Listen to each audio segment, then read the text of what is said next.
काय विषय भावा, कुठं राहतोस आणि आज काय करायचं आहे माहिती आहे काय? आता माझं ॲक्रोफोबिकचं सायलेन्सर काढून परत आणि एस सीचं कसं वाजतं ते बघायला आपण GM मोटर्समध्ये परत जाणार आहे. व्हिडिओला स्किप करू नका. नवीन असेल तर पहिल्या चॅनलला सबस्क्राईब करून घ्या.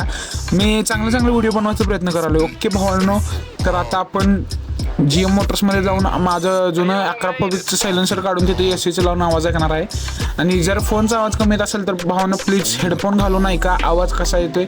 आणि ॲक्रोफोबिकचं मला खास करून आवडलं, त्यामुळे आपण ॲक्रोफोबिक बसवले. तर बघूया पुढं, व्हिडिओला स्किप करू नका अजिबात. सायलेन्सर काढलं ॲक्रोफोबिकचं, एस सीचं पण आहे, ट्राय करूया आपण. काय कसं काय काय वाजते बघूया. आपलं जुनं लावून दाखवतो मी. हे जुनं आहे आणि ॲक्रोफोबिकमध्ये बेसची काही कमतरता नाही. बेस खतरनाक पडतोय.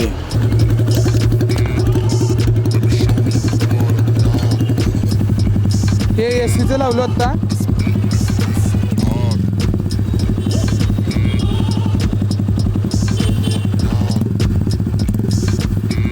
ॲक्रोफोबिकचं बेस भारी पडते उलट एस सीपेक्षा.